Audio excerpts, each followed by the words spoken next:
Well, game one of the Kellen Moore era is in the books, and the feelings are all over the place, including the misguided ones.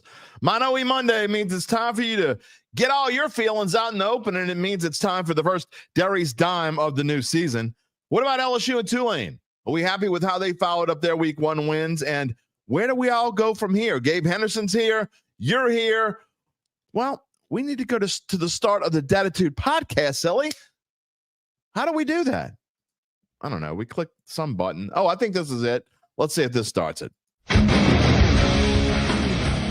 If you're looking for the latest scoop and in-depth interviews on the Saints, the NFL, the Pelicans, LSU, along with the best bets of the week, then lucky you.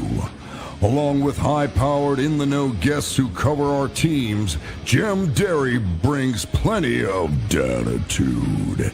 And he'll always tell you the way it is, or at least the way he thinks it is.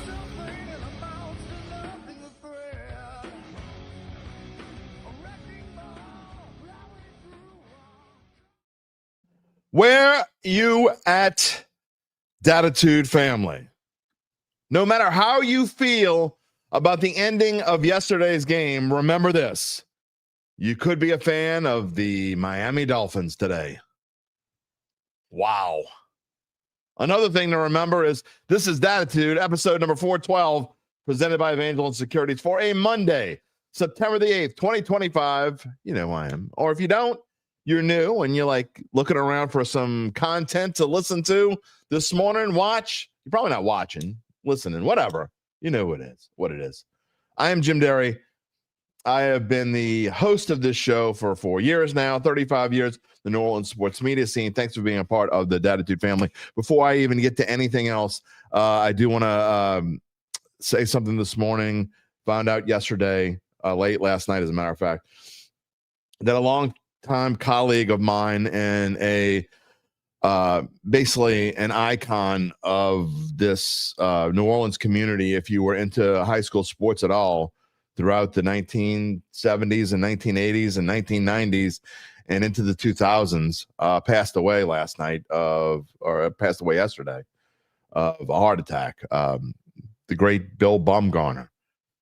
So again, those of you who have read the Times-Picayune for much of your lives, you don't live here anymore, or you grew up here and you moved somewhere else, you probably know who I'm talking about. And I'm very sorry to hear that news. Bill and I, we didn't work super closely together. By the time I had gone back to prep, he had retired.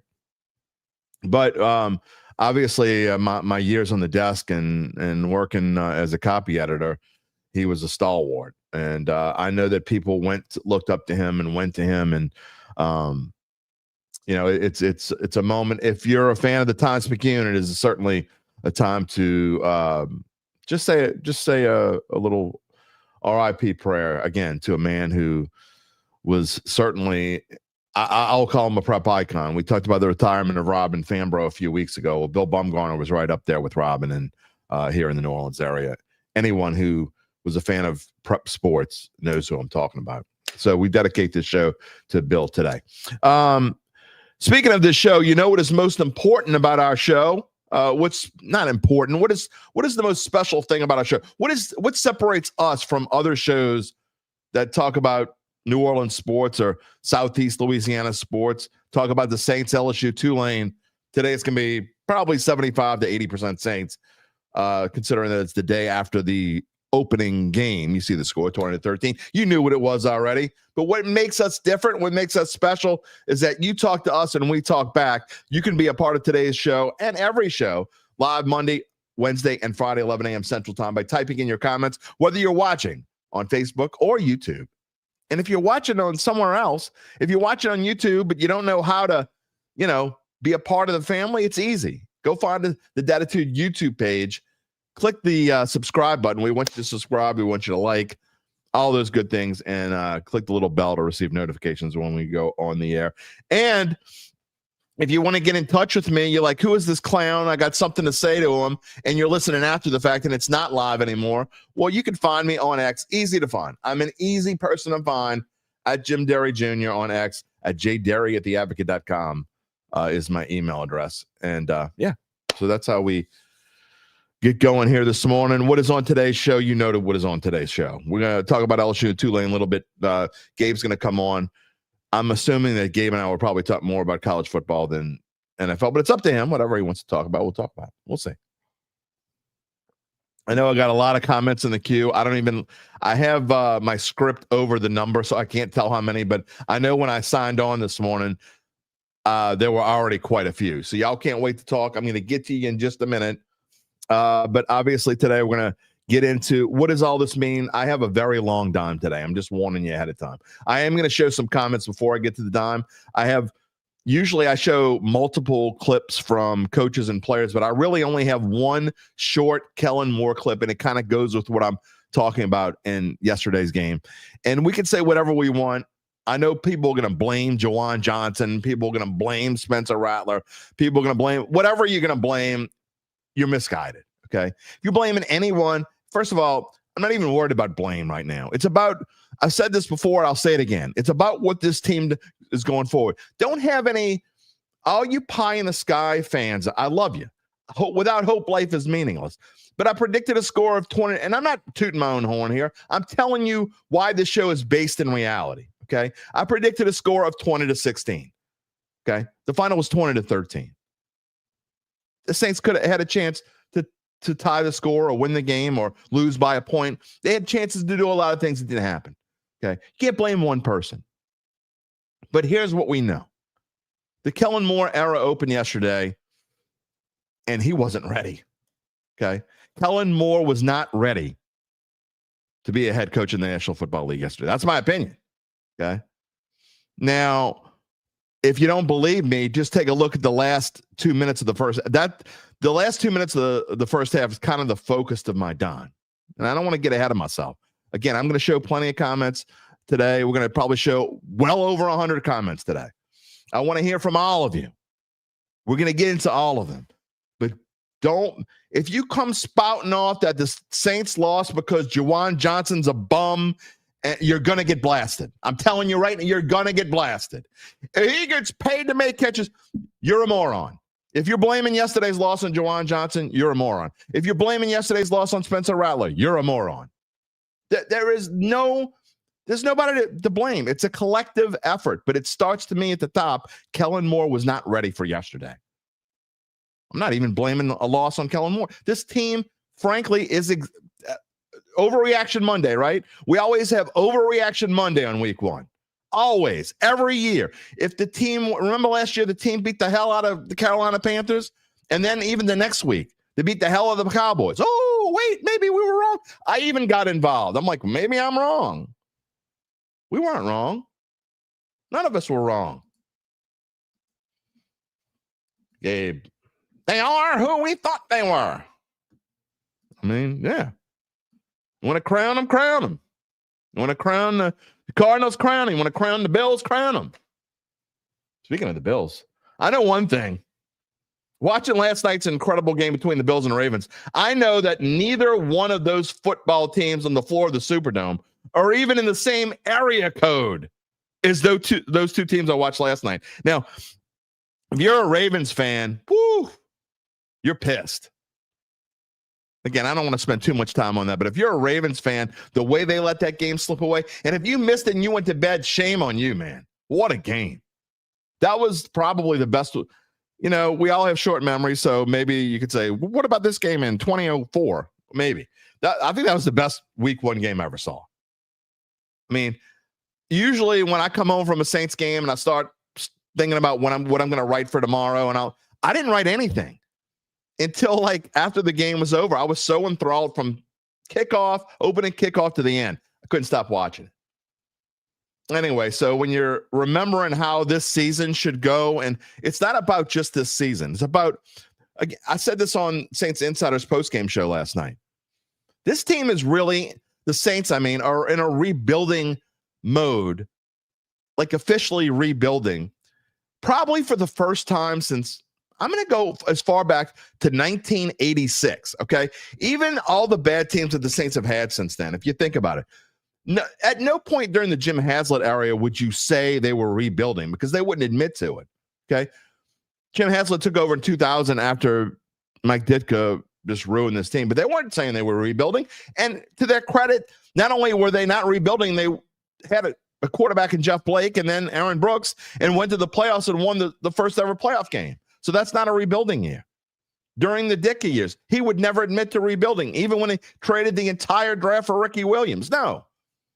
The first time, this is probably the first time realistically, even after Katrina. So again, think about it. Drew Brees, a real quarterback. You knew who your future quarterback was. So really, this is probably the first time in almost 40 years that you can go into a season that this is really a rebuilding team. So don't get too upset about it. Don't get fired up about things that happen throughout the course of a season. It's about the process. It's about going from week 1 to week 18 and improving. I thought the Saints took a step forward. I'm going to be positive about yesterday, really, in the grand scheme of things. The Saints certainly weren't the worst team in the NFL yesterday. There's no question about that. Do I think the Cardinals are going to be world beaters? No. I mean, they didn't play as well as I thought they would play. Oh, the Saints defense was outstanding, by the way. I really did. All right, I want to get to a few. Man, we got a lot more comments than I even thought. Let's go. I'm not going to get to all of them before I get to the dime because I want to get right into the dime. I know y'all are going to probably lead into a lot of things that I'm talking about here. So I'm just going to show a few of them. We're going to go real quick. I'm going to try to go real quick. I don't do anything real quick. Rocky says, okay, we didn't win. I was right about half. Cards only scored 20. My point, Rat didn't lose a game. Drops and penalties did. Yeah. I mean, Rat was almost exactly what I thought he would be. Actually, maybe a little bit better. A little bit better, probably, than I thought he would be. Well, yeah, I'm not showing that. Gary, the Saints did not lose because of Rattler. Too many stupid penalties. Man, I didn't even, I'm glad y'all brought this up because about the penalties. 13 penalties, you can't do that. Poor tackling. I don't know that I agree with that. I don't think I agree with that. I thought the defense was outstanding. Charles Mangus, good morning. Glad LSU and the Green Wave won. Hoping for an upset over Clemson. Oh, well, okay. Let's see. Again, I'm not getting in all the. Y'all are getting a little crazy. Kyle Sherman. I do not have to call the show Dattitude today. I knew I wasn't going to have to call the show Dattitude. Come on. Let's see. Chad Gage is here. Good morning. Sorry for the outcome. All right, let's not hate on Rat today. I mean, when y'all hear my dime, y'all gonna probably think I'm hating on Rat, but I'm really not. You gotta listen. I'm telling you ahead of time. When you listen, when I start the dime, listen to the whole thing. Don't just listen to a few paragraphs like this guy's an asshole. No, I want you to listen to the whole thing. Listen to the whole thing and listen to where I'm going. Okay. Good morning, Daryl. UBN's nickname should be Undercover. He had a good weekend. Maybe that's you. Is that UBN's ghost account, Gabe? You think? Daryl Hayden? I don't know. Edwin Durab. Rattler played a decent game. The O-line sucked. I disagree. They sucked in the pre-snap penalties. That sucked. But as far as protection, I thought they did a good job. I got the box score up, by the way. Saints rushed for 107 yards. This isn't great. It's not bad. 22 carries for 100. I thought they abandoned the run too much, by the way. I don't think they ran the ball enough. We're going to get into the play calling later on. Team stats. I mean, you think the offensive line did a terrible job? The Saints had 315 yards. I mean, that's not great, but they had 4.6 yards per play. That's not terrible. Yeah, not great. Come on, let's. Oh boy. Lance, good morning. Glad you're here. Dylan, good morning. I thought defense contained Murray better than they thought they would. Absolutely. Cam Jordan had a great game, huh? How about that? How about that old man playing a good game yesterday? Good for him. Randall's here. I know we lost, but Rattler looked way better than he did last year. No, he didn't. Come on, man. No, he didn't. He just didn't. Well, I don't know what game y'all are watching. He didn't look worse, but I don't think he looked better either. He is, to quote what Gabe said a little while ago, and I know he didn't quote it about Rattler, but they are everybody what we thought they were. It's one game. Michael Morgan, don't see the Saints winning any of the next 3 games. Well, duh. We'll get into that.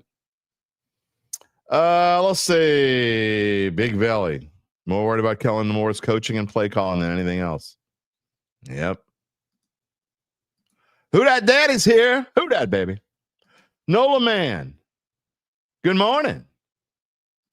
Lance Dobard watched the game twice. I have not had a chance to watch the game twice. I was going to watch it again last night, but again, I got so wrapped up in the Ravens Bills game that I couldn't.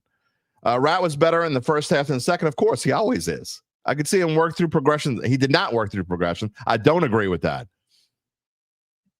In the second half, I did not count in the first half. I need to go back, but I can tell you in the second half, twice, 2 passes, twice, 2 of his completions were not off of a first read. I need to go back and watch it and count the first. I'll have that number for you on Wednesday. He is who he is. Come on, man. Here we go. The Rat proved his worth yesterday based on stats. Really? He proved his worth? Do you know what his quarterback rating was out of 30 quarterbacks that have played so far in week 1? There are 2 more to go, obviously, tonight, Monday Night Football, the Vikings and Bears. But of the 30 quarterbacks who have played so far, do you know where Spencer Rattler used quarterback rating? Just guess. What do you think, Gabe?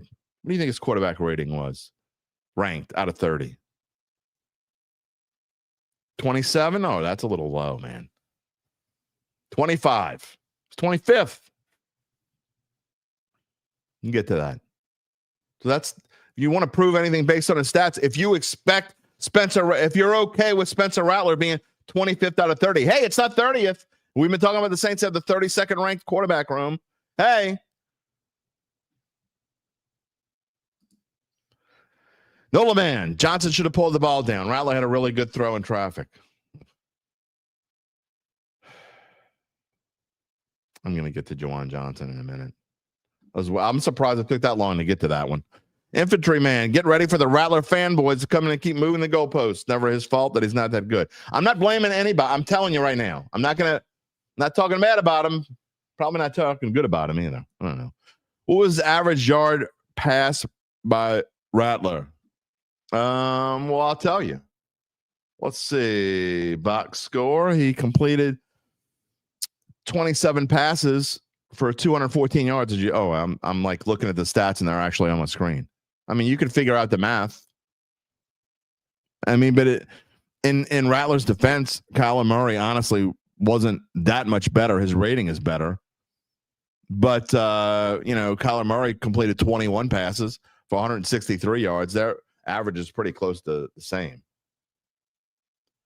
Billy Joe, you're right. Penalties, man. Penalties was one of the number one problems. Absolutely. Jeff Haspel, R.I.P. Bill Bumgarner, absolutely. And Who Dat Daddy saying the same thing.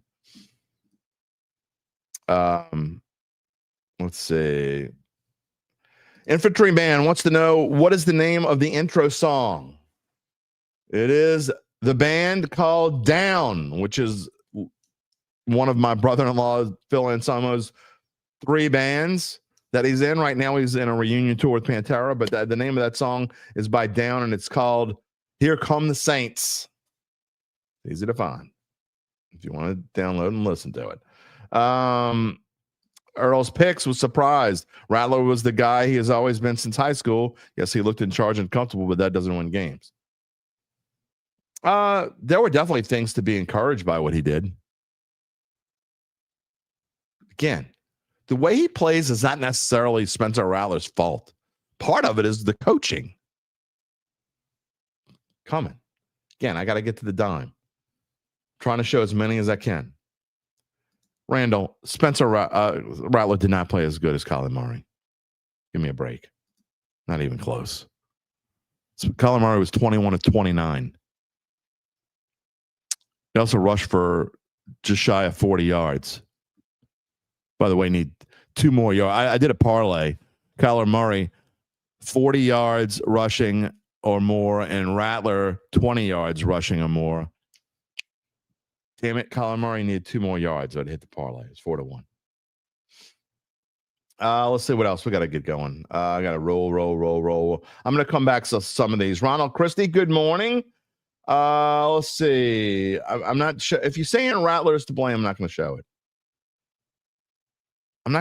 If you're saying Rattler's to blame, I'm not showing your comments. Who Dat Daddy, you're absolutely right about Kellen Moore. Yeah, he was in over his head yesterday. Smoke, good morning. Says we're starting says the Saints are going to start 1-4. You think they're going to beat the Giants, huh? I mean, Smoke also says simply don't have the talent. Brian, who that baby saw with his eyes and telling it like it is this team as a whole not very good? I don't know, man. I have so many mixed feelings. Kyle Sherman, Kellen will learn. Should have better clock management. Absolutely. Jay Tucker Rafferty, totally agree that Moore was not ready. End of the second quarter was bad. It was not just bad, it was terrible. And your best offensive player gets 12 touches. Yeah, I think that's a sign of things we've been talking about. You want to talk about Alvin Kamara only getting the ball 12 times or touching the ball 12? Get used to that, y'all. I mean, it's a 30-year-old running back who they're going to try to keep healthy. I think he'll probably touch the ball more than 12 times on an average per game. But it's not going to be 25 to 30 like it's been, man. You can't do that anymore. You just can't. All right. We're about 10 minutes behind now. Charles Broom. Moore was not ready. The team was not ready. 13 penalties. Still one feels that they will get better. Yeah, I do. I agree. Big Sean, Miami was the worst team. There's no question about that. Miami was terrible. Miami was awful. Coach Gucci, how long is he going to last? Coach Gucci I don't even know if he's going to get, I mean, when you drop as far as that team dropped, and then he comes out and says you did the best you could? Are you trying to get fired, Coach Gucci? You don't say you did the best you could. You say we sucked, I sucked, everybody sucked. You say diddly poo. That's what you say. Paul Laporte is already talking about the draft. Come on, man. It's September the 8th. Come on, man. David +1 hash. I don't understand why people are upset about anything they saw. This is going to be the theme of the season. New head coach finding his flow with a young team and new schemes. I don't disagree with that at all. Oh, boy. Adam Lane. What stage do I see Shuck stepping in for Rattler, who plays serviceable but keeps losing, though? I mean, I said since May, whatever, and I'm going to continue to say it. And then if I'm wrong, we'll talk about how I'm wrong. But if this team starts 0-4 and Spencer Rattler is 0-10, I mean, does it take a genius to figure out? You got to figure out who's the quarterback of your future. I think the good chance is probably not on this roster. But again, it's week 1, so let's not get ahead of ourselves. Lewis Handel, good energy by the team, somewhat undisciplined with 13 penalties. Somewhat, very undisciplined. Poor blocking. I don't agree with poor blocking. I don't think they were great, but I thought they did a decent job blocking. Receivers played slow, couldn't get off their blocks, still had a chance to win at the end. I don't know. It's a little much. What else we got? Jules Howard. Your Baltimore Ravens look like the Atlanta Falcons in the Super Bowl. It's pretty bad, man. How do you lose that game? Look, I had a little money line bet on the Ravens last night. Yeah. Come on, man. Black Preacher Man, salute. Welcome to the show. Bad clock management. Kellen lost this game. He didn't help it. He didn't do a good job yesterday. Corey Terrio says Bills Ravens is the best game he's watched in a long time. Definitely. Let's see. KH wants to know how is he so obviously better? I mean, I guess talking about the rat. Again, week one, let's don't overreact to anything. I'm not going to say let's give them a chance. But again, that's all coming up. Joel Duncan, welcome to the show. Is happy with the way the defense looked. So was I. Pressure and sacks. How about Cam Jordan, baby? They clean up the penalties, take care of the ball. We will get better. As long as Moore gets it cleaned up and gets the first game jitters out of his system, move on to fixing those penalties. That's half the battle, man. Getting better. If you get better, you're going to clean up the penalties. Red K-Dog. Rattler is a mid-quarterback. He's only really, if he was a mid-quarterback, we'd take that in a heartbeat. If he's going to be a mid-quarterback, seriously, take that in a heartbeat. When he's in hurry up, he's much better in the hurry up. That's all coming up again. Don't think meat, just throw. That's what part of what Kellen Moore was trying to do, but you can't do that. Again, I don't want to get ahead of myself. All right, I got to get to the dime, and I got to get to my friends. You know my friends. All right. Big Sean says we have no quarterback. Should have drafted Dart. I think they wanted to draft Dart, Big Sean. Giants jumped them. They jumped them. They leapfrogged them. They got him. Giants got Dart because they made the trade. It's one of the times when the Saints actually usually make a trade and they didn't. Kind of surprised they didn't. There's no question on line that that's really the quarterback. They probably had Dart and then maybe Shuck just a little low, and then they panicked and took Shuck at 40. Anyway, don't get me started on that. You know what you can get me started on before we get to the rest of the show and my dime? Let me tell you about our friends at Evangeline Securities. Of course, they're a company that can help you decide if it's the right time to sell your family-run builds. Let me start that again. Family-run, you think I've said this enough, I'd be able to read it by now. Family-run or privately held business, is it time to sell it? They can help you figure out what that business is worth, and then you can make a decision. Or if it's someone you know and they want to make a decision anyway, whatever it is, it's time to reach out to Evangeline's founding and managing partners, Nick Braden and Ron Hemeld. I'm so sorry I screwed that up. We love Evangeline. I think they give me a pass today. We're all fumbling the football. Evangeline will start by scheduling a complimentary evaluation from their offices, either on Poydras Street or in Lafayette. And from there, you will be well informed to begin to make the decision on if you want to proceed. What happens after that? Well, you're going to have to wait until after the dime and, talk a little bit more Saints. In the meantime, you can check them out at www.evangelinesecurities.com. All right. It is time for the dime. So give me just a minute as I get a little verklempt. It's the first dime of the year, y'all. Some of y'all going to hate me. For those of you who are new, by the way, on Mano E Monday, we do not have a guest. Just me. It's just you. It's just Gabe Henderson, who will be coming on in a little bit. And what I do here in Derry's Dime, it's my commentary on what I saw. Okay. Sometimes it's succinct and it's like a couple minutes, and sometimes it's going to be like today and maybe a little bit. It's got a lot to cover. Anyway, here's my take. It's my pre-written script. My thoughts all out on paper. I put them all down so I can tell you what I think. And here it is. Here's what I think. No matter how good or bad a team is, and no matter how things go on any given game day, if you have 100 people watching, you're going to have at least 50 different opinions on what went right or wrong for that matter. They all watch the same game from the first play to the final play. But quite often, one fan is happy, one is indifferent, and one is pissed off like someone shot his mama. That's probably the case after Sunday for the everyday Houdat. There were things to be happy about. Others we expected. And then, well, of course, there was heartbreak in the end for everyone to share in. But even the heartbreak isn't shared equally.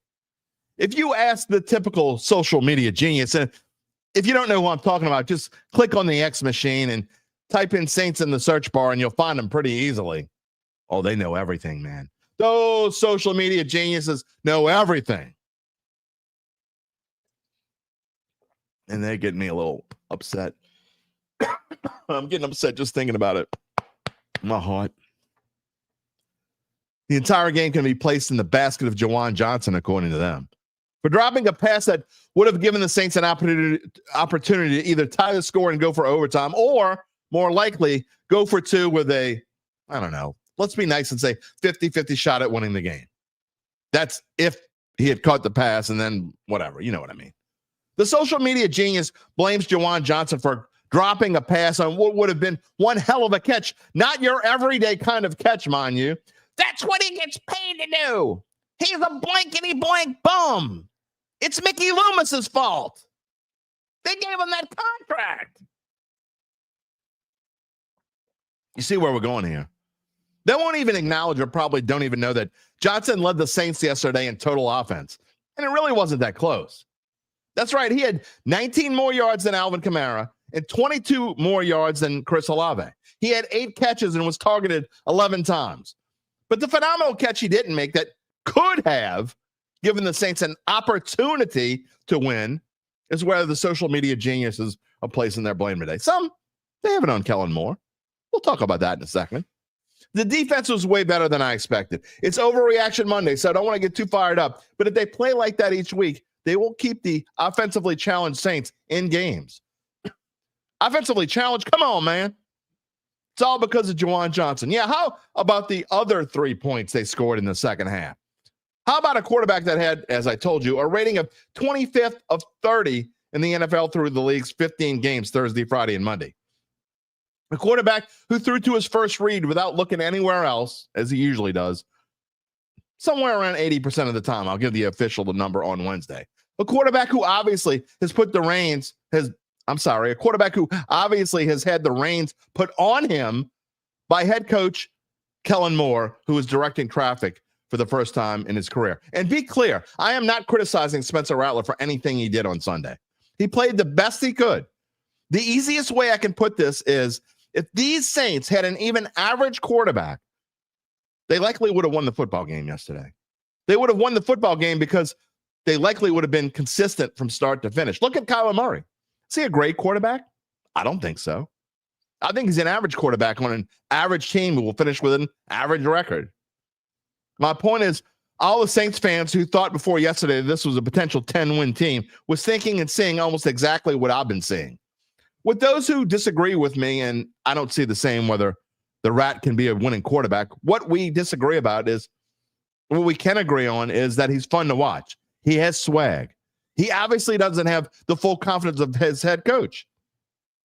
There's a reason for that. I've been telling you for months that the only reason Kellen Moore would go with Spencer Rattler would be to have a clean slate after an 0-4 start and then pull the rug. Not rooting for that to happen. That's what I've been seeing. That's what I've said would happen. We're only one game in. I don't want to overreact, but this is what I've seen so far. But how did Kellen Moore coach the game on Sunday? How did he coach? As conservative as an evangelical going to a voting booth the first Tuesday in November. That's how conservative he coached his team yesterday. The Cardinals and Saints are tied 10-10 with 1:57 remaining, and Arizona has a 1st and 5 at the Saints 15. James Conner runs for 7 yards to the 8 and 1st and goal. Timeout. Call timeout. More, call timeout. 41 seconds later, Kyler Murray throws 4 yards to Trey McBride, and the second down, it's second down with the clock still running. Surely he's going to call a timeout here. Tick, tick, tick. What the hell is he doing? Arizona lets every second they can run off the clock, probably chuckling to themselves as they run off the sideline. Second down, touchdown, 17-10. Instead of having a shot to drive down the field and let Spencer Rattler do his thing with about 1 minute and 40 seconds remaining in the half, and maybe you can at least make it 17-13 and come out of the locker room with another possession and a little momentum, there's 28 seconds. 28 seconds left instead of 1 minute 40. And then you know what you do? No, you run an off-tackle play. You let the clock run down. Arizona's certainly not going to call a timeout. You squander your extra possession, which is literally the only reason to defer to the second half and then come out of the locker room as dead as the Miami Dolphins. Yeah, that would change later, but by then it was too late. When you think about it, only one thing makes sense. People, including me, immediately chastise Moore for a move that a peewee coach should be criticized for. Only one thing makes sense about what he did there. No matter how young he is, no matter how much he's in over his head, no matter the fact he's coaching his first ever game, no one who gets to where he is could possibly, but I mean, even theoretically, it's not possible to make as huge a blunder, even the loudmouth, dumbass social media warriors, they wouldn't even make the same mistake. They understand. No one makes that big a mistake unless he meant to. Maybe he didn't want his quarterback to have a chance. No, not because he didn't want him to succeed, because maybe, just maybe, he didn't want to put him in a position to make some huge blunder. I'm not saying that's the way to coach. I'm saying I think that's the way he did coach yesterday. You don't believe me? Well, listen to the man himself. He basically told you so. 49-second clip from Kellen Moore being asked a question on how he handled the end of the first half. Yeah, we're close. We talked through it.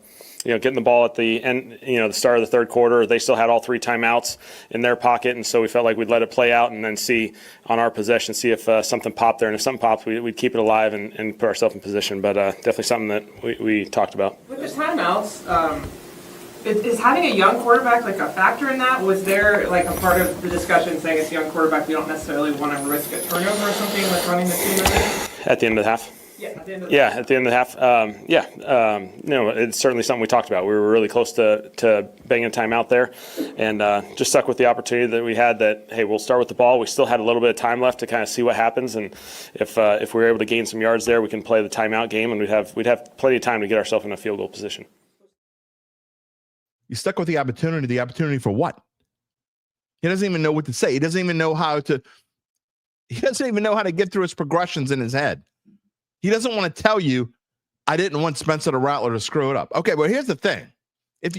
Future reference, if you decide that's how you're going to play the end of a half and you win the toss, then take the damn ball first. I mean, the only reason to defer the second half is to potentially have a possession at the end of the first half and a possession at the start of the second half, which means you steal a possession. It's literally the only reason to defer. But no, conservative again. Why? Because he doesn't have trust in his quarterback. He basically told you so. He realized he was telling you so and stopped himself. You heard it here. Read through the lines. That's what we do here. If he had a quarterback he felt comfortable giving the reins to, like Kyler Murray or someone of that ilk, that game and probably more games in the future would be coached differently. But that quarterback, I'm not talking about Spencer Rattler. That quarterback doesn't exist on this roster. It's not Tyler Shuck. It's no one. That quarterback doesn't exist on this roster. That's why I made a 4-win prediction. That's how important a quarterback is, not just for this team, but obviously to any football team. Where would Arizona be without Kyler Murray? I mean, they're average now. What would they be without him? Probably a 3 or 4-win football team. Doesn't have to be this way. Oh, I'm talking about the play calling. That's what doesn't have to be this way. We're all stuck with this group at quarterback until next April or so. But it doesn't have to be this conservative. Let the rat be free. How many times do I have to say this? You've made the decision to go with him. Well, let him play with reckless abandon. I ask a simple question of you and of Kellen Moore if he's listening.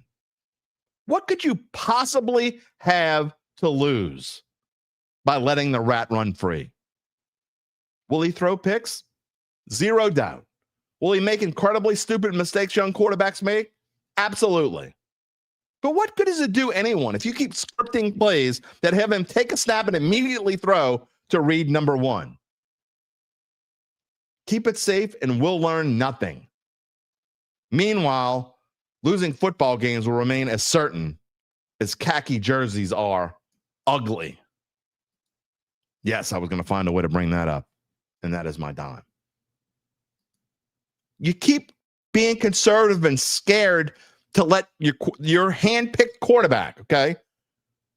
Let's assume that I'm wrong and that he's not starting Spencer Rattler because he expects to lose. Let's assume that the Saints have a chance to win, and he thinks the Saints have a chance to win. You have nothing to lose. Let your quarterback run free and do his thing. There is no doubt in my mind. I've seen it. Saw it yesterday. I saw it in the preseason. And even think about last year when Jake Haener started the Commanders game was terrible. And Spencer Rattler came in the second. It was the only second half of the entire year that Spencer Rattler was any good. Why? Because he came in without any pressure. Don't think meat, just throw. Whenever he's playing free, he is better. He is much better. And that's the Spencer Rattler I want to see, because you know what? Give him a chance. You're giving him this chance. Let him be free. Don't call the game so tight. If he makes a mistake, who cares? He didn't make a mistake yesterday in the fact of turnovers, at least. And his quarterback rating was still bad. It was still bad. What are you going to get out of being super conservative? Bothersome. Glenn Doherty. I was expecting an embarrassing blowout. I could say I'm happy and we had a chance in the last 2 minutes. I don't think we're going to win many games. So either I'm going to be right or pleasantly surprised. That's the way to look at it. And then there's another way, and you see the line on the screen, which is weird that the Niners are the same exact amount of favorite as the Cardinals. Although I will say that the final spread was 6, some places even 5.5. But Jeff Haspel says, I believe San Francisco will manhandle us next week. Did you watch? And I don't even know what game was on. I don't think the Niners game was on in our market. But it was on Red Zone channel, and I did get to see a good bit of it. And their offense is hurting. They're banged up, and they had issues at Seattle, just like a lot of teams will. But did you watch the San Francisco defense? A lot better defense. And look, Arizona's got an average defense. I think they're average on offense and average on defense. So 13 points against an average defense, 3 points in the second half. That's going to be a problem if you play like that next week against a better defense, in my opinion. Preacher Man says they lost on Kellen abandoning the run game and clock management. I don't know if that's why they lost, but it didn't help. They absolutely abandoned the run game. I don't know what the hell they were thinking there. Lance says the screen was there. The Kamara option route was there. But Lance, they are scripting these plays. I don't know if it's just Spencer Rattler on his own throwing a read number one, or if that's how they're calling these plays, or that's how they've coached him up. You're right. A lot of times that screen's there and he's not even looking at it. I know one screen pass he threw to Chris Olave. That was his first read, and he almost got Chris Olave killed. I'm not trying to be negative, super critical of Spencer Rattler, but I'm telling you, you know which play I'm talking about. He almost got Chris Olave absolutely destroyed. You cannot throw that pass. You can't. That's another reason why. I don't know if they drilled it into his head. I would love to know the answer. You have got to let him run free. And when I say run free, I'm not necessarily meaning literally run with his feet, although sometimes maybe. Yes, how many times he only rushed 4 times yesterday for 29 yards. Maybe he should have 8 to 10 carries like Kyler Murray had. Well, Kyler Murray had 7, just one shy of 8. But he rushed for 38 yards. I'm telling you, man. Rob, maybe not as many touches for Kamara, but you thought Kendra Miller looked okay. 5 carries for 24 yards. I mean, not just the stats, but I agree. I thought Kendra Miller looked okay. And again, if you weren't listening to me earlier, Alvin Kamara is not going to get the ball as many times as he used to. I know that the backup running back situation isn't what a lot of people would hope, but you can't give a 30-year-old. He's not Derrick Henry. No one is. Okay. No one at his age can get the ball that many times. You just can't. Let's see what else we got here as we go down. Next 3 games of 49 Seahawks and Bills. That's tough. You think? Especially at Seattle, at Buffalo. Oh, come on, Lance. The Niners have no wide receiver, and Kittle pulled a hammy. Seattle wasn't. You know what? They'll probably keep Kittle out because they think they don't need him. Seattle wasn't impressive on offense. See both games playing out this one. Close with a chance to steal. I don't think so. I don't think the Saints, even with the Niners injuries, and again, 43.5, I'm probably going to lean to the under in that one. I don't see the Saints scoring against the Niners defense. And honestly, maybe maybe it'll be another low scoring game. Chance to pull it out. I doubt it. You got to realize too that the Saints went into this one with a whole lot of momentum as opening day, and I was disappointed at the crowd size. I know the attendance will tell you, what was it, 70,007 is the official attendance, but in reality, there were about 45,000 people there.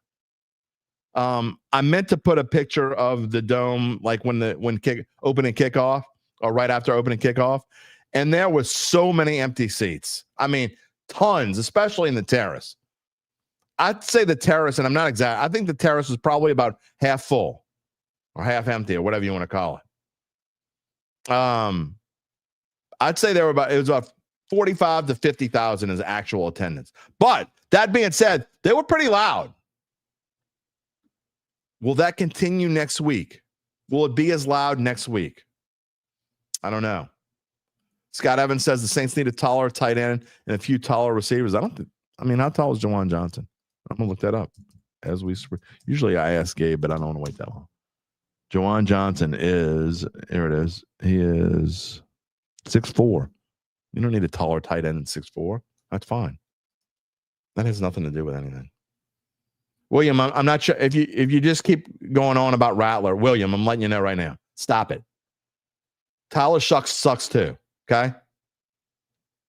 Not showing your comments. If you're just gonna bash on the rat, we don't need to do that. Big Sean says Dart was no. You can't take Dart at 9. Come on, man. This team 100% needed Banks there. No. If you want to trade up and use a second, and they had 2 4th-round picks, you want to trade up a second and a 4th to get in the bottom of the first round and jump ahead of where the Giants were, then fine. I just thought the problem is the Saints just assumed and incorrectly assumed that they'd be able to get Dart at 40. You don't draft. If they would have drafted Dart at 9, I would have gone off the rails on that live show. Christopher, red zone failures. Yeah, 1 touchdown. They got 1 touchdown. I'm not just talking about the red zone. 1 touchdown. You're not going to win. This Saints team, I don't care how good your defense plays. You're going to win. If they get 1 touchdown a game the rest of the season, then my 4-win prediction, that's going to be way high. Way high. Let's see. What else we got? I'm not sure. Some of these I'm just not showing. I used to have to show them because we didn't have enough comments, but now we got a ton, and I'm not showing them.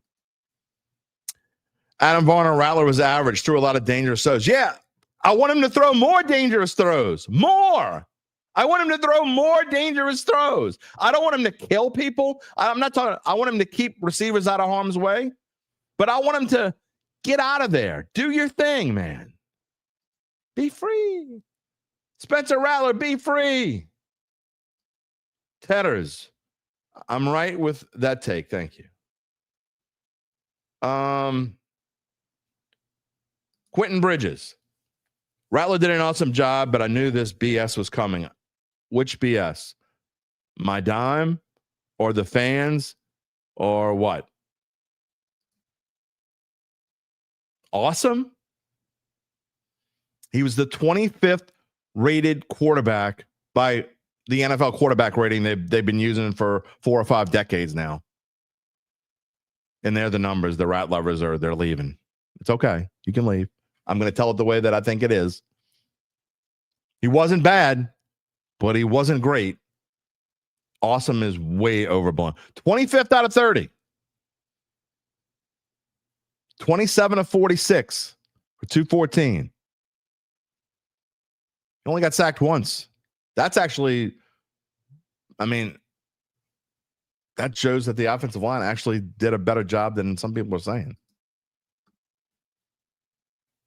Yeah, how many deep throws did they even try? Big Sean, I'm right for a change. Wow. Hakeem, big dog. Ryan Piper, Johnson dropped the only touchdown he should have had.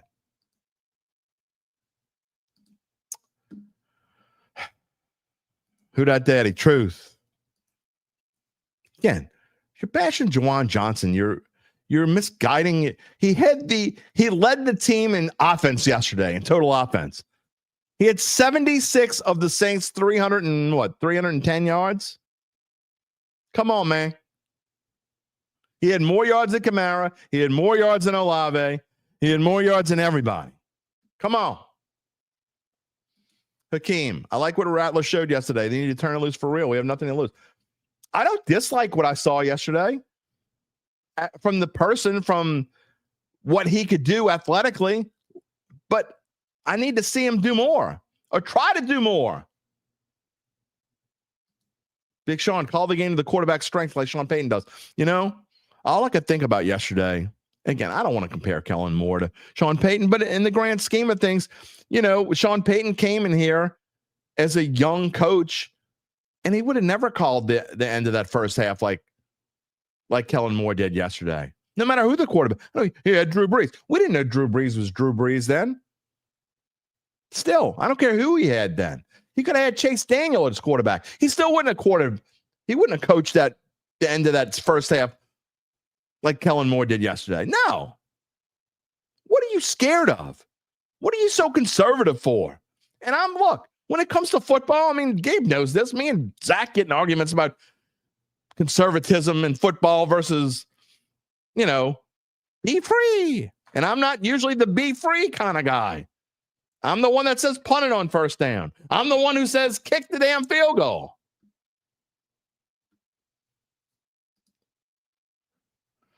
Oh, man. Gabe's asking me to show Rocky's comment. Okay. There we go. Dumbasses need to realize, oh, man, I haven't said this in a while. You're saying it for me. You can't steal my line. You can't steal my line, Rocky. I'll say it in my tone. Dumbasses need to realize that Drew Brees is gone and he's never coming back. It's a new age. It'll take time to take shape when they find their franchise quarterback. They will eventually. Joseph, we need an elite defensive end. Dude, what do you want? From yesterday? I mean, first of all, the quote-unquote elite defensive end didn't even play yesterday. Let me go to let's see, box. No, I went to the wrong stats. Sacks. Carl Granderson had 1.5, and Cam Jordan had 1. Your defensive ends yesterday had 3 sacks. How many do you want them to have? That's 2 more than the entire Arizona defense had yesterday. Come on, man. I thought the defense played well everywhere for the most part. I mean, you hold a team like Arizona, again, not great, but you hold really any NFL team, unless it's the Miami Dolphins, to 20 points. I think you did a good job. Don't get out of here. There's nothing to blame on the defense yesterday. Nothing. I mean, how many yards? What was it? 200 and something yards. They allowed 276 yards. That's a good day any day. Charles Mang is a conservative play calling killed us. Preacher Man says, if what I say about our quarterback is true, should we not be running the ball more? Absolutely should be running the ball more. 100% should be running the ball more. I agree with the whole abandon the run too much. Let's see. Not that one. Cecil says it's going to be a Shuck Dart matchup on October 5th in the Dome. Could be.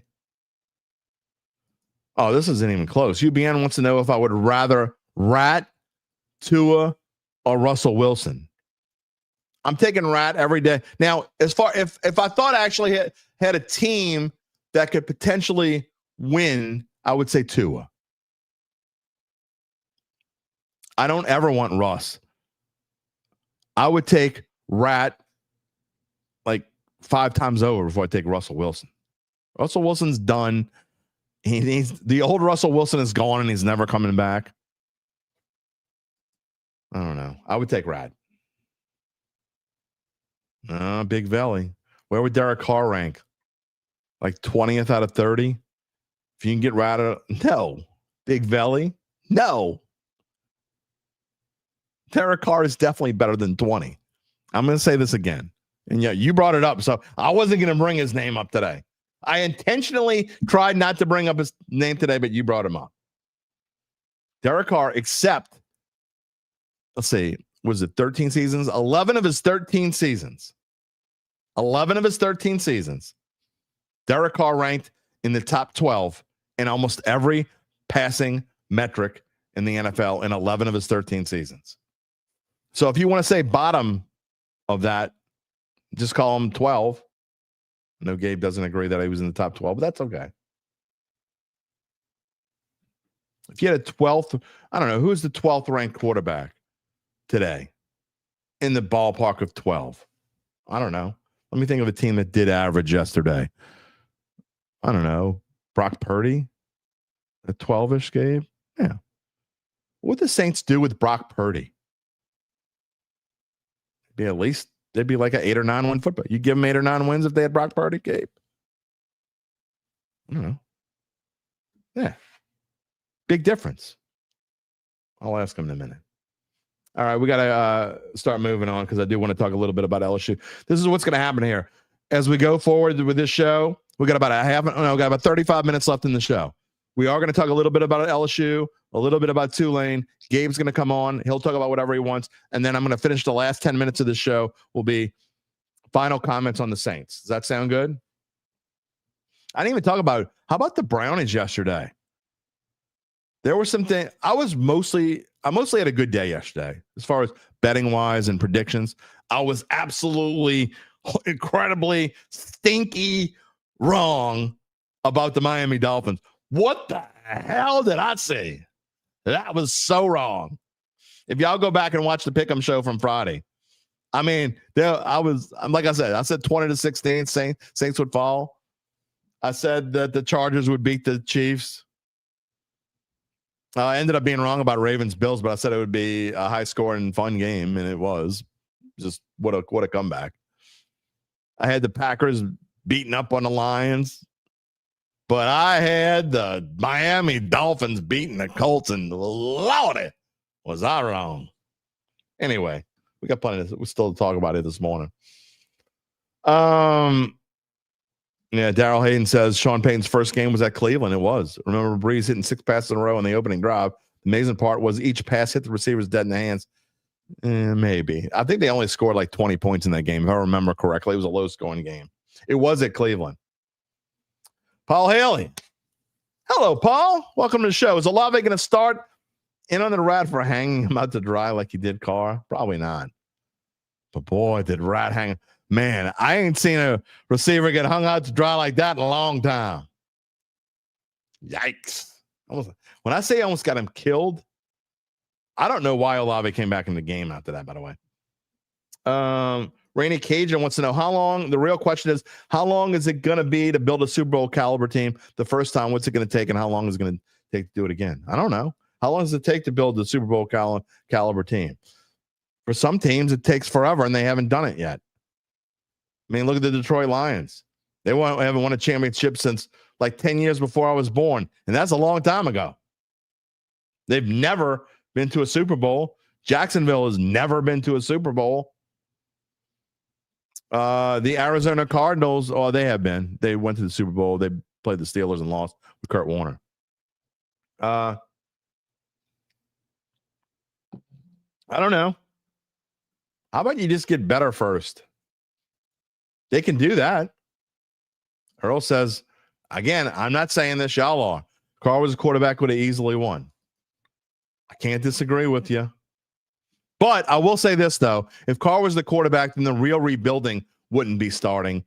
And I didn't agree last year, but I will say today, I think that's where this team needs to be. It needs to be in rebuilding mode. It's fine. It's fine. All right. Let's see. What else before I get to the future? Big Sean says, sometimes it takes a change of scenery to blossom. Look at Zach Bond. Did you see Justin Fields? Justin Fields, he looked good. But you know what, though, Big Sean?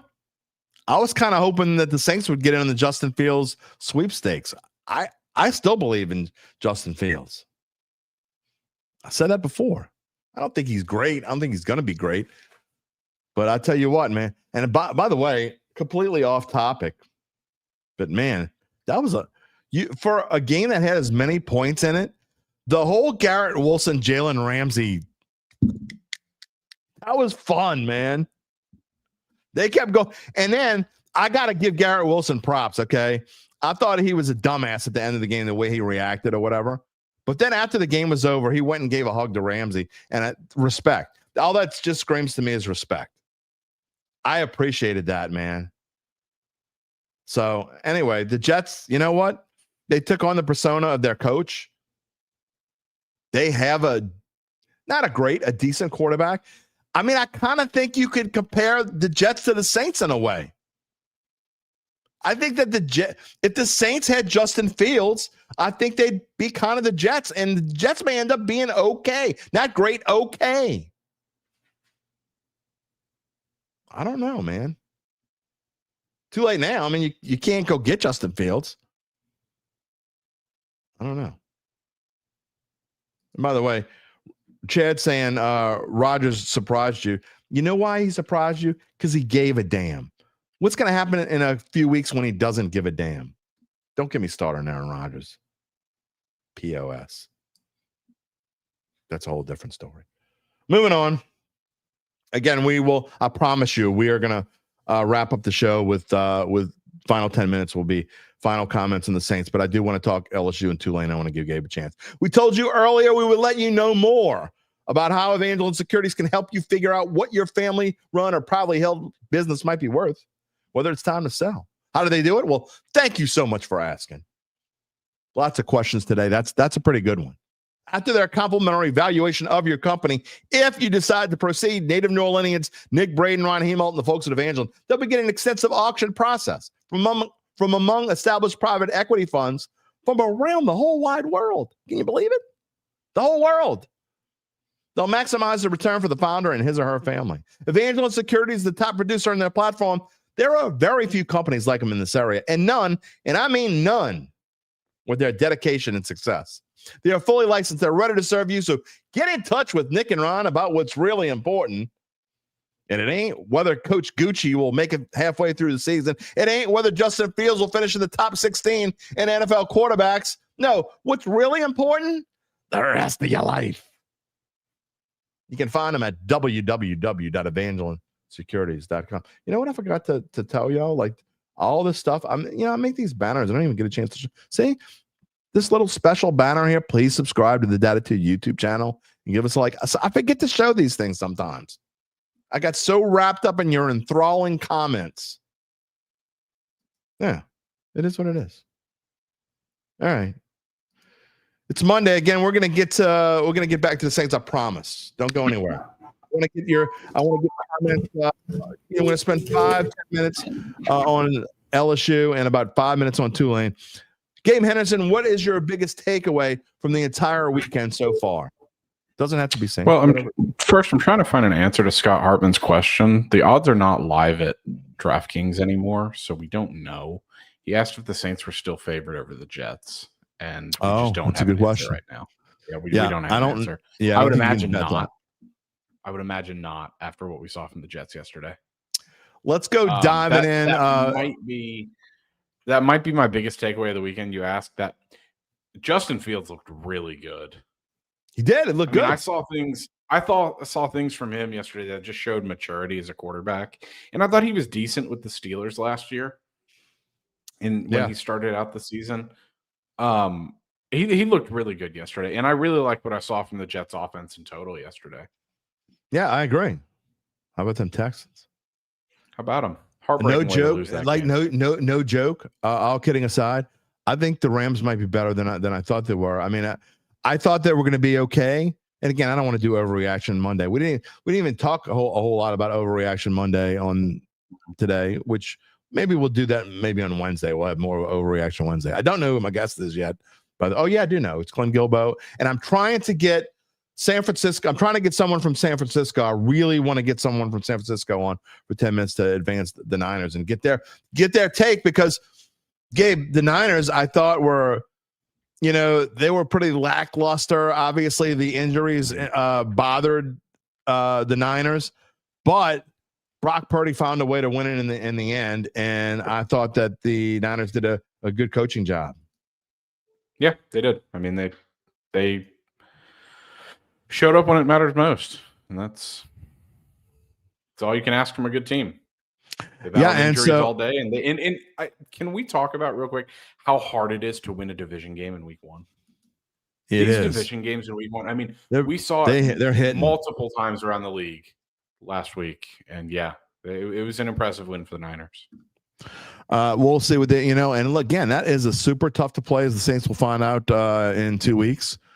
2 weeks. They will be in Seattle. So I think the entire NFC West, honestly, that's going to be a fun division. We always talk about the NFC North, but I think the NFC West, from top to bottom, there's no terrible team in the NFC. In fact, I don't know if there's even a below average team. I think the Cardinals are going to be an average team. And I don't think the Seahawks will be worse than average. So I think the NFC West could be fun. Mm-hmm. The Rams defense looked really good yesterday. Yeah, Big Sean says the Rams are good. Got them going far in the postseason if Stafford stays healthy. Obviously, that's a huge key. Whether Stafford will stay healthy or not, that's a whole different story.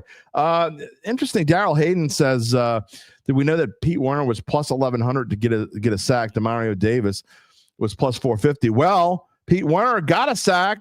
Demario Davis did not. But if you bet the plus 1,100, well, good for you. You put $10 on it. You got $110 this morning. Good for you.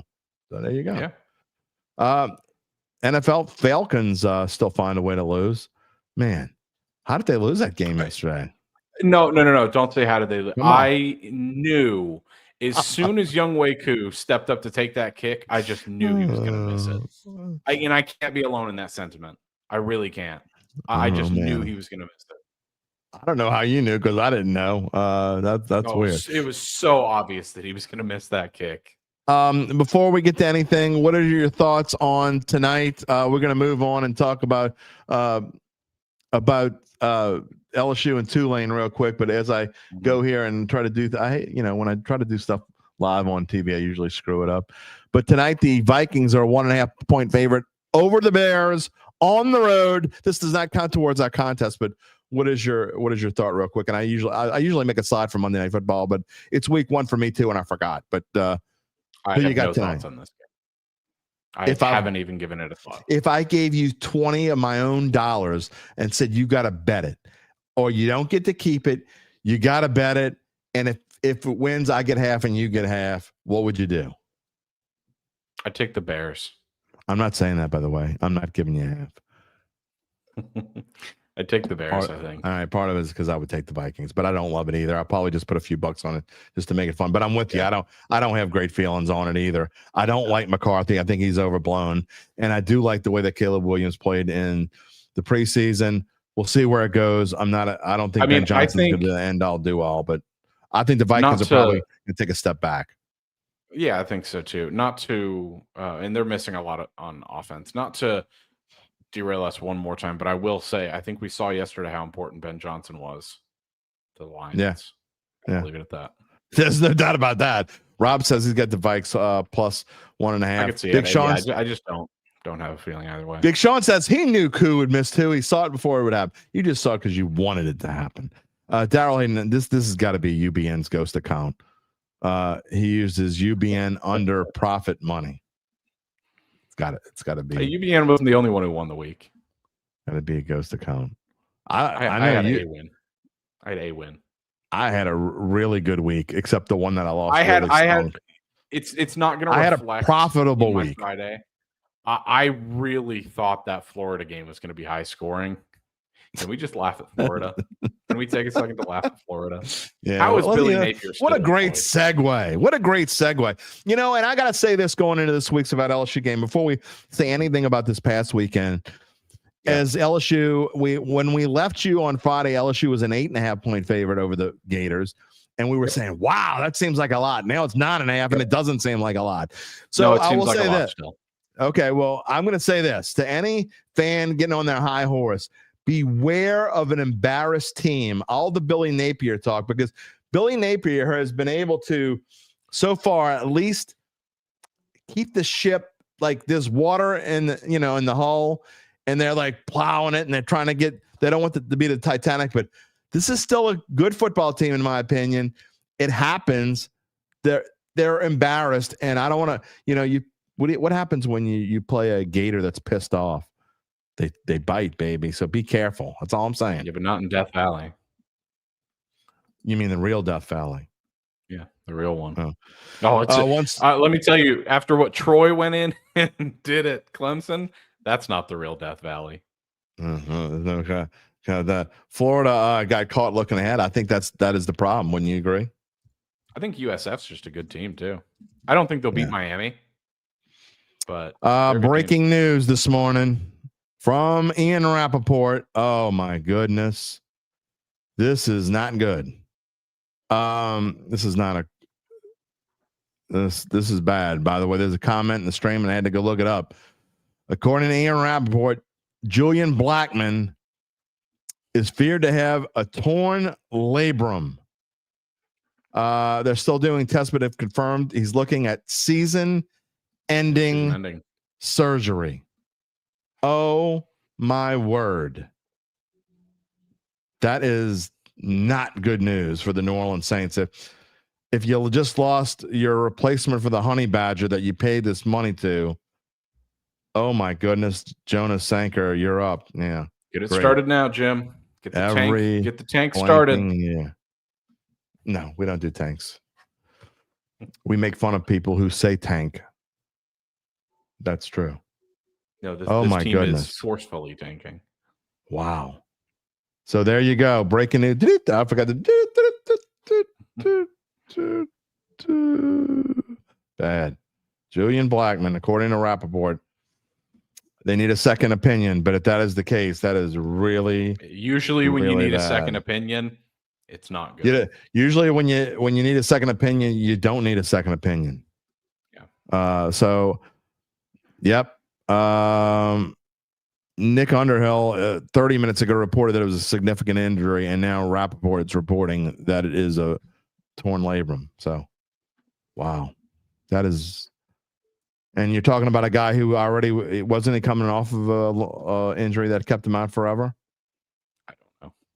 I mean, I got to be honest, and I'm never look. I know you take chances and you get guys that look at Chase Young, who's had his issues with injuries here and there. He's already missed for game one. I'm just not a fan of if guys have a history of injury. There's a reason why they have a history of injury, and they're going to get hurt again. Not to be too critical, anyway. We'll talk more about that probably on Wednesday's show, but that is really bad news for the New Orleans Saints this morning. Julian Blackmon could be heading for a season-ending surgery. Go ahead. One more Saints comment, because I know you kind of shook your head at it. I was actually impressed with what I saw from Rattler. Okay. Not in the sense that I thought he was very good. I thought he looked more poised in the pocket, and I thought he made some plays that a veteran would make. There was a play late in the game where he was pressured from the left side. He rolled out to his right, and then he ended up just throwing it away.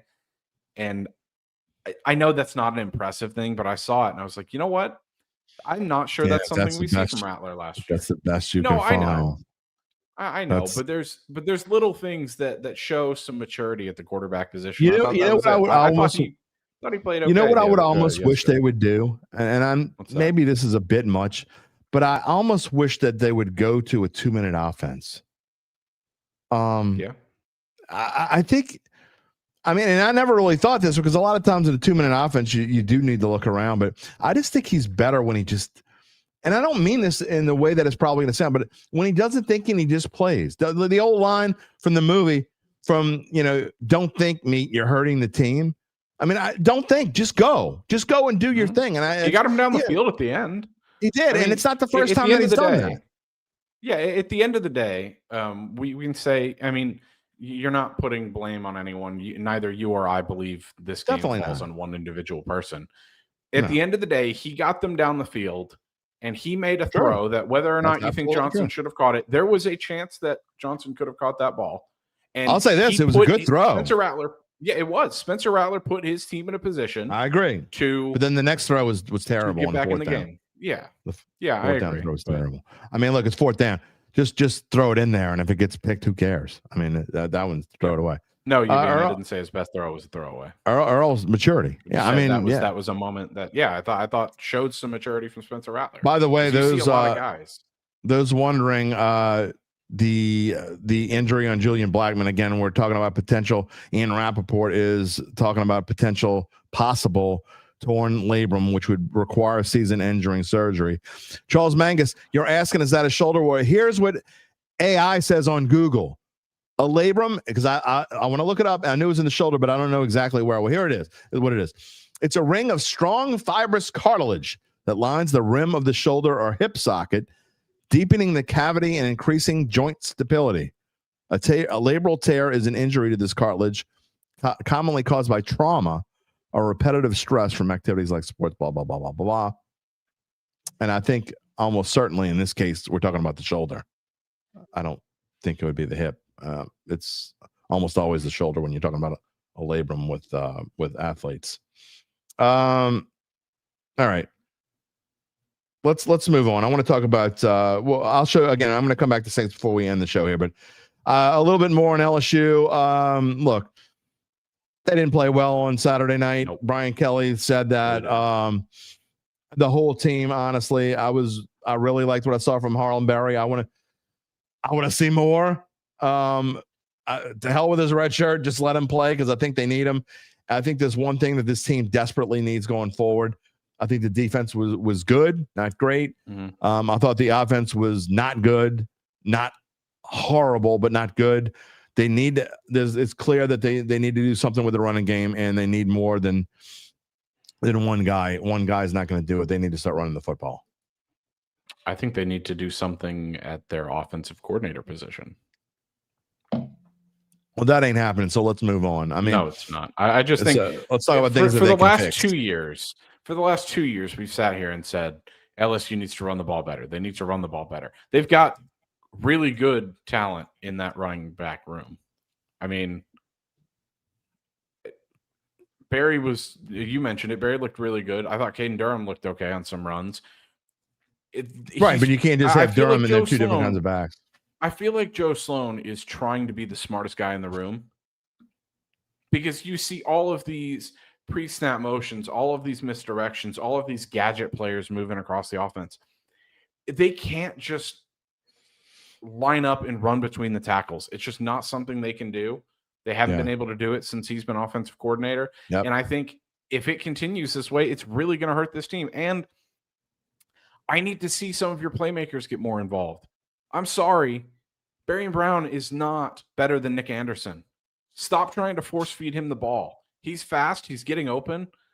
But I don't know if they were trying to. I don't know if Nuss was trying to force feed him the other day. They absolutely were. I think you lean on the Andersons. Ryan, to kind of your point, they need a new coordinator. Ryan's is a run scheme issue, period. So, I mean, it could be. It is. It could 100%. Be the scheme. I actually think the offensive line is playing pretty well. So, what I saw through the first two games. And I think the biggest thing, once I saw Braylon Moore and Trey'Dez Green go down the other day, my immediate thought was just get out of this game healthy. Yeah. They got banged up the other day unnecessarily. I mean, you lose your center in the first play of the game. Yeah. Yeah. And then he wanted to come back. And I'm like, dude, get the hell out of here. Go put street I didn't clothes think Garrett Nussmeier looked great either. Looked okay. He made some great throws. He looked unsettled half the time. Yeah. Just wasn't setting his feet. And I just it was concerning from the offense. And I don't think by the way, someone pointed out, I don't remember who it was because I've moved down in the comments now, but it is the same injury that ended week 1 of the 2024 season. It didn't end this season. He had a torn labrum in week 1, but he still played a career high 16 games for the Colts last year. And he recorded 86 tackles and 3 interceptions. So I guess we need to see what happened. So he played last year with a torn labrum. and still played 16 games. So let's not jump to any guns. But again. I mean, I can't imagine that anyone would want to do that. He's going to be out again. for the year. Yeah. So especially on a team like this. Yeah, No I would offense. imagine No, the two. If that's true, I would imagine this might be an extension of that and not properly. Yeah, it very well could be. Very well could be. Real quick, again, we're going to talk more. We're going to probably spend, I would say, at least 50% of Wednesday's show talking about LSU. So we have plenty more time to talk about the Tigers. But just your early thoughts of this weekend's game against the Gators. First SEC contest. Not touching that spread with your money. I wouldn't either. Yeah, I like the under. If I actually gave you money and said you had to either bet it or you had to give it back, you would just give it back? I wouldn't bet the spread. Would not bet the spread. Give it back. Sorry. I'm not touching it either. 9.5 in a rivalry game featuring two offenses that can't move the ball very well. No thanks. I'll take the under. Oh, come on. Can't move the ball very well. LSU scored 40 points in total in 2 games. Well, the first game was against Clemson. Who didn't look very good defensively last week. Okay. And they only put up 23 against La Tech. We'll see. I think that's a little much. So I like overreaction Monday. All right. No, anyway. I mean LSU's got problems on the offensive side of the ball. That's your take. Fair enough. All right. Real quickly, I am going to the Duke Green Wave game this week. I'm looking forward to it. This is an interesting matchup. Darian Mensah has not looked great so far. They've had 2 tough. I disagree. Games. Yeah. Okay. Well, I watched $4 million for. No, I watched both their games, and he was the bright spot in both of them. Okay. He played well last week against. They had 3-point Illinois. Duke coming to town as a 3-point dog. Looked at the weather forecast. It's supposed to be hot, but not ridiculously humid. Kind of like it's been the last week or so. Temperature at game time will probably be in the upper 80s. But Duke's from North Carolina. They've been practicing in the heat themselves. Nothing new. Darian Mensah obviously has played on this field. He knows how to play it. But early thoughts before I just say that let's just throw the South Alabama game out of the window. The defense kind of fell asleep surprisingly, got behind, then started picking it up and playing a little bit better. But they got an interesting offense coming in here on Saturday night. Yeah, I mean, they won, and that's what matters most. They're not in the driver's seat for the Group of 5 spot anymore, but if they win this game, they will be, because I don't think South Florida is going to beat Miami. I don't think Duke. I was not impressed with Duke the other day. They looked really lackluster and sloppy against an Illinois team that returns a lot of starters that I don't think is great. Their defense just didn't look good. They got diced all game. And even on special teams, they had a muff punt that completely flipped the script of the game. I thought Mensah looked good. I think Mensah is going to continue to look good, but I just don't think Duke has the horses on defense. By the way, Lance, you're saying that Blackman already scheduled surgery. That is a report on X. That is not confirmed, not even kind of report confirmed. Just because I know what source you're getting it from, that's not the end all, get all. And he doesn't. By the way, even your source, and I'm not mentioning the person's name on here, saying expected to get surgery soon. That doesn't. Let's wait and see what happens. But I mean, he probably will anyway. But let's stop telling me that. Just tell me what you saw in X. We don't need to mention names. All right. Real quick too. I want to move back to the Saints. 33-31. Again, the Wave. I thought Retzloff did a nice job of coming back. The Wave get down early. They found a way to come back and get themselves back. And I really like the way he's handling himself so far. So, Coach John Summerall was not happy with the Wave's performance, but he has to be happy with what his quarterback's done for him so far. Yeah, I mean, that I was very confident in placing that future on Tulane as soon as Retzloff transferred. Yeah. I didn't think they were going to be a great team under any other quarterback. I think Retzloff is the single most important player on this team, and not just because he's a quarterback, but because he's experienced, because he's played at this level before. I think he brings a poise that you just don't see from some of the younger guys. And I think, I think he's the sole reason they have a chance to beat Duke on Saturday. Yeah, Definitely think that's true. Real quick, going back to the couple comments. Paul talking LSU. Why were there little to no Danfield routes where they should have clearly had the advantage? Imagine when it opened up the run. I will say this. Also, I think that routes. Yeah, well, besides all of that, I think look, I'm not taking any 23-7. It had been 30-7. I don't think people would have been that upset because La Tech's actually, I think their defense is actually better than people give their them rush credit for. defense played well. And now that being said, I think that LSU probably, that doesn't excuse them for playing poorly on offense because they did play poorly. I think they were very vanilla in the grand scheme of things. And playing Florida next week, it's not like a game in November when you've already opened your entire box and you play a non-combo in November and there's no reason to keep things secret. I think they played this game probably like they would play a preseason game. I disagree. I thought they got too cute. I think they left a lot of stuff in the bag. I think you're going to see a lot more things. I think I don't know how deep Joe Sloan's bag is, but I thought some of the things that they had to do to pick up yardage on Saturday was quite concerning. They were bringing. I think they got Barry and Brown an end around. I think they got Xavier Thomas a few carries out of the backfield. Aaron Anderson had a shovel pass end around. It was. They were doing anything they could to get the ball in the hands of their playmakers and spread the field, and they really struggled with it for the most part. I'm seriously concerned with this offense going forward. I know they've got the guys. I don't believe in Joe Sloan, and that goes back to last year. Don't. They can go 12-0. I don't. I'm sorry. Win the SC championship, go to the playoffs, and win the national championship, and you'll still be bitching about Sloan. That's okay. When you've got an offense and a team, I thought the defense played really well. I have no issues with them at all. But when you've got an offense that's expensive and this talented, you shouldn't only be putting expensive. Up that's not a word we used to use in college football, but it's true. It is true. You should not be struggling to score points against La Tech. It was 10-0 at halftime. Yeah, that's pretty bad. Tedder says Brian Kelly allowed them to look ahead to Florida. They sleptwalked through the game. Well, guess what? I think that the Gators really sleptwalked through. This is an interesting comment. Who Dat Daddy? Who Dat Daddy's son-in-law is Brendan Bett, who unfortunately spit on a player in the Florida game, not his character at all. Wow. Okay. There's we have ties here on the Dattitude family, the Dat family. Yeah, that was a pretty bad one, Gabe. I don't know what's going to happen with Brendan Bett. I mean, he's probably going to get suspended. Did anything come out yet? You seen anything? No, I don't think anything's come out yet. It was a boneheaded decision. Well, I believe you. Look, let me just say, I think anybody who does anything, even Jalen Carter. I mean, he had his issues at Georgia for sure.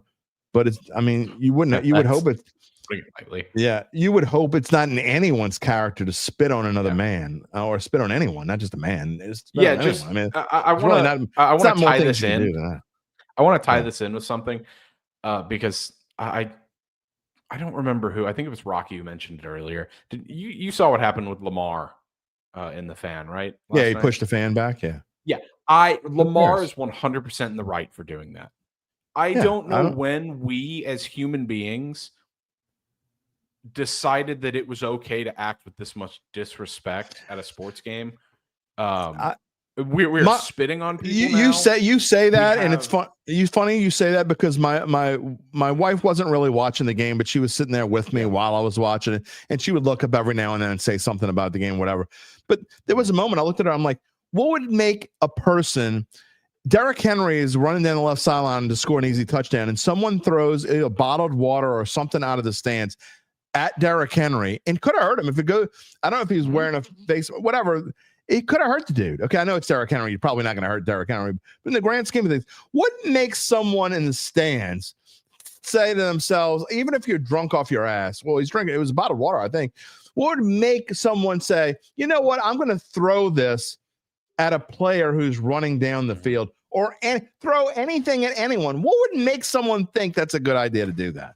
Yeah, I don't know when we as human beings decided it was okay to do that. I mean, maybe that we're people trying to think go they're off on a entitled to tangent. do it because they're paying for tickets. But I here's what I think, and I don't want to go off on too long a tangent because I know we got to wrap up.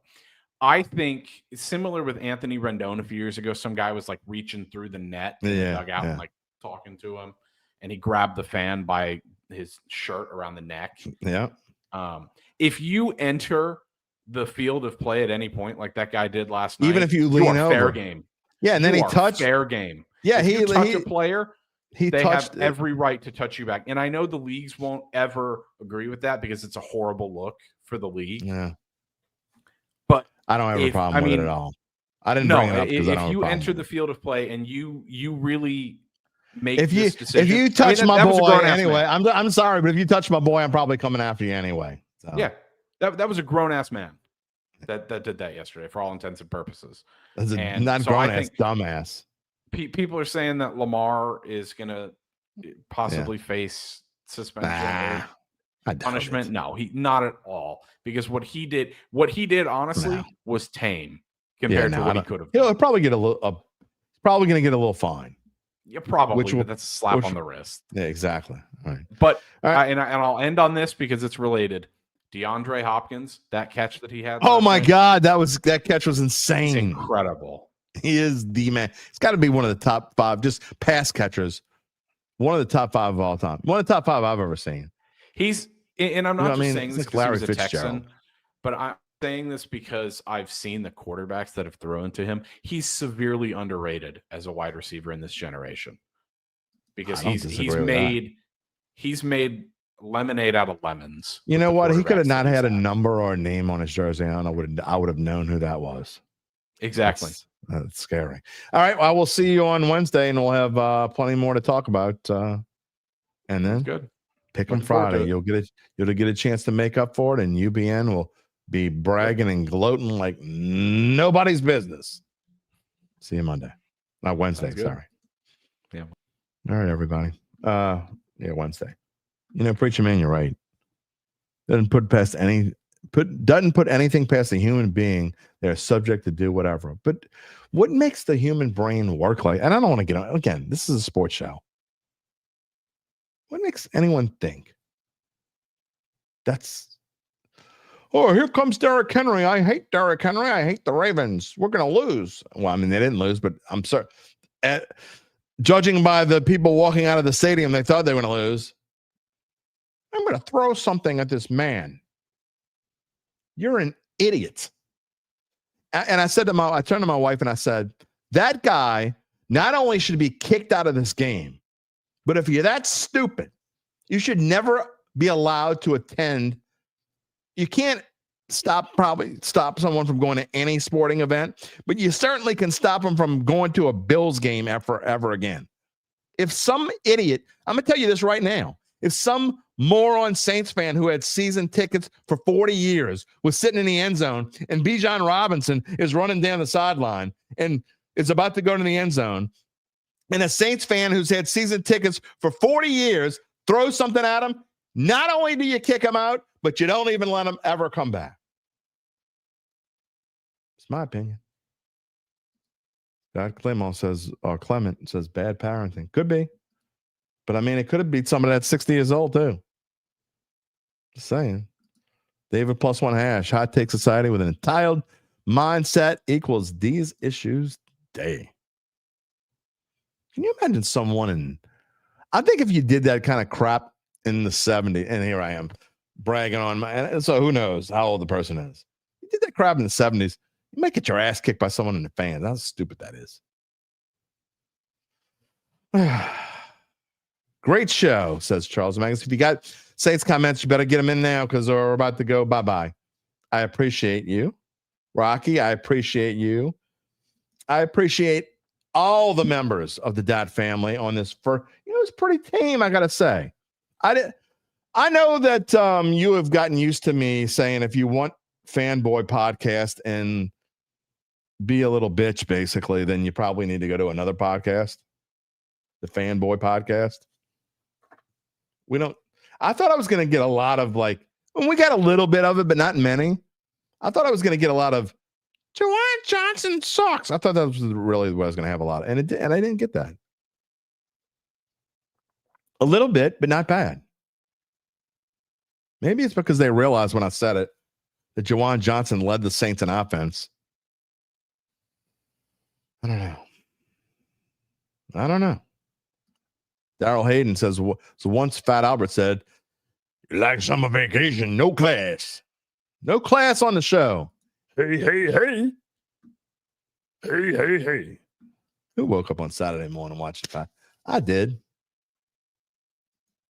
Preacher Man says, I did it again. Great show. Well, thank you. Look, we're just telling it like it is. Or like we think it is. All of us, like we think it is. You know? I want this team to succeed. You know, Zach turned on me. I don't know if people think like I root, like even my own people. Do they think that I root for the Saints to lose? No, it's much more fun to root for a team that wins. Zach looked at me at one point, man, I hope the Saints pull this thing out. Well, of course you do. So do I. We're covering this team for a living. We don't want them to lose. It's way more fun to watch them win. I want to come on the show. I said this the other day. That would have been, you know how much fun today had Rattler completed the pass or Juwan Johnson caught the pass, sorry. Or Rattler completed the fourth down pass or whatever it is. And it's 20-19, and then they would have gone for two. I have almost no doubt in my mind they would have gone for two. And then they go for two and get it, and the Saints win 21-20. You know how much fun today would have been? You know how many people would have told me how wrong I was, and I would have loved it. I would have ate it up. I would have loved to have been wrong. It would have been hilarious. It would have been fun as hell. You know? It is what it is. This team is a work in progress. It's going to be a work in progress. Somebody asked how long does it take to build a Super Bowl caliber team? I don't know. It's different for everybody. Some franchises it takes a year or two.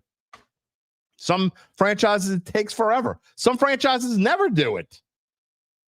I mean, no matter what happens, all of you, I'm not saying this is what you should accept for the future, but no matter what happens going forward, you got your one.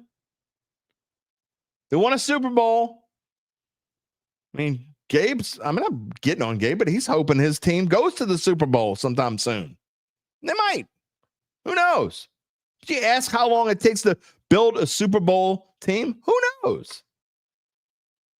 I mean, this isn't a Super Bowl team this year, but will they be a Super Bowl team next year? Probably not, because you're probably going to have to go back to the well at quarterback. But I think there are pieces on this team that can make this team. Look, I will say this. For a game that was 20-13, I thought it was a fun game to watch. At no point did I say this game sucks, it's boring, it's what, like, even if I didn't care, even if I weren't sitting in the dome and basically that's what I get paid to do. No, there's lots of times I've sat in plenty of games last year where I'm like, this game's awful. I didn't feel like that way yesterday. Like Scott says, at least they weren't terrible. They weren't terrible. They weren't terrible. Preacher Man, when it comes to the Saints, it's good to be pessimistic, but he will always be optimistic. I think it's good to be optimistic. Always be optimistic. There's nothing wrong with being optimistic. Just because I'm based in reality and I tell you the way that I think it is, that's the way I'm in the show. When I'm sitting there watching the game, I'm with you. I'm hoping they win. You know? Nobody wants to cover a loser. I mean, I can't say that. There are probably some weirdos that out there in my world that want their team to lose because they're just miserable human beings. Come on, man.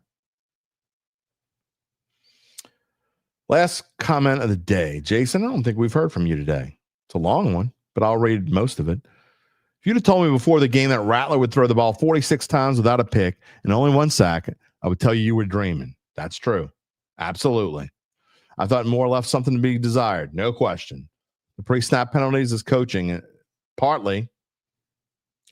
It's partly coaching. It's also people who should have been doing this long enough to not jump off sides. That's a whole different story. The lack of running attempts, the lack of shot calls. Kellen let us down. Young coach, he'll improve. He certainly will improve. He certainly will improve. But again, on this Monday, again, as we close out here, next live show is on Wednesday at 11 a.m. Central Time. We hope you come back. In fact, we hope you keep coming back. Please subscribe to the show.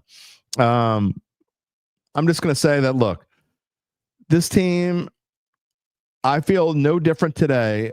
You know, Zach asked me the question on the show after yesterday if I changed my opinion on win total or any.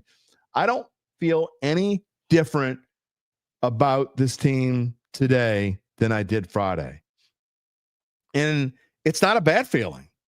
Okay. Just because I predicted 4 wins, it's not a bad feeling I have about this team. I think this team, I really believe this.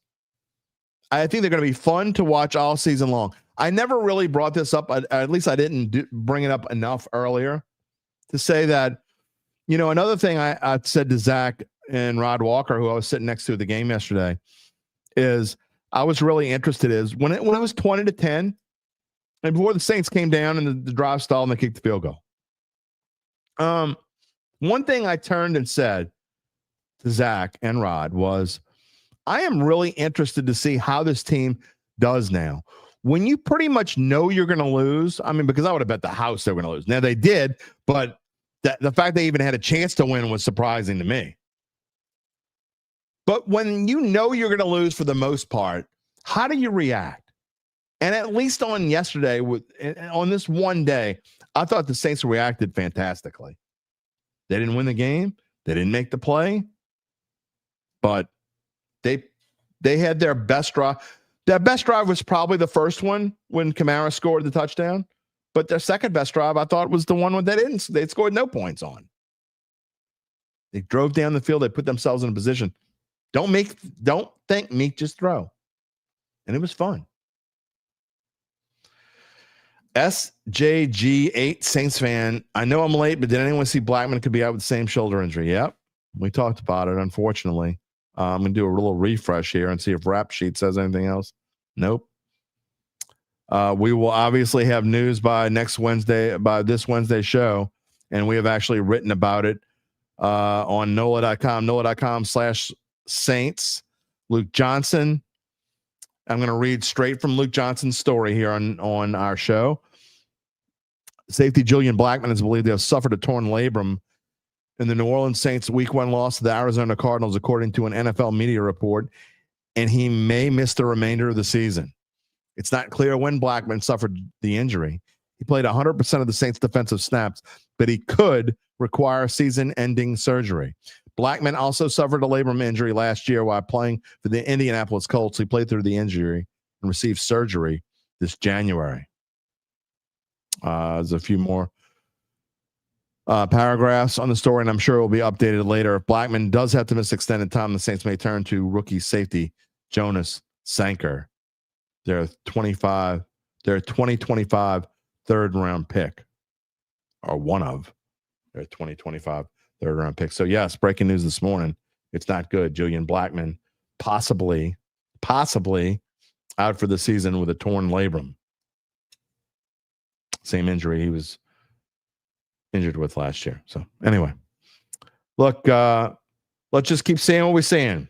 I guess I got to update my my background now with the Saints. Do we think the Saints going to keep?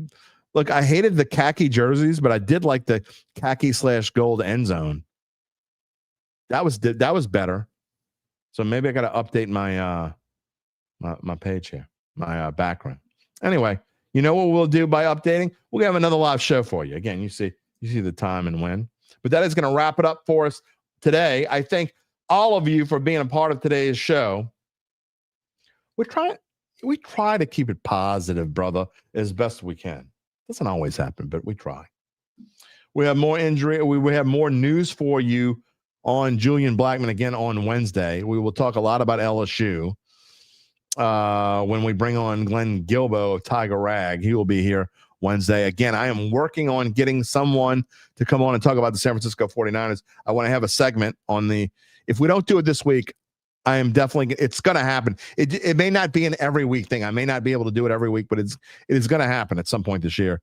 And I hope we do it more times than not on Wednesday, talking to a writer who covers the other team. So this week we'll try to get someone from Seattle. It's where the San Francisco. It's where the Saints first 3 games against the NFC West. They only have 1 game remaining against the NFC West. I guess that's good and bad. So we will see you on Wednesday. A reminder to subscribe to our Dattitude YouTube page if you haven't done so already. Click the little bell to receive notifications when we go on the air live. You can also find us wherever you get your podcasts, including Apple, Spotify, and many, many more. You can also find a replay of the show, as always, on NOLA.com/sports. You can find me on bet.nola.com. You can find, as Insiders, I told you, on NOLA.com/Saints. You can find Gabe on sportsbookreview.com. Everyone have a great beginning of the week. I don't know if it's like you and my kids are off today already, off for some administrative day. Come on, school system. Send these kids to school. Kids will be back in school on Wednesday, and I'll be back here at 11 a.m. We will see you then. Until then, take it easy, my friends.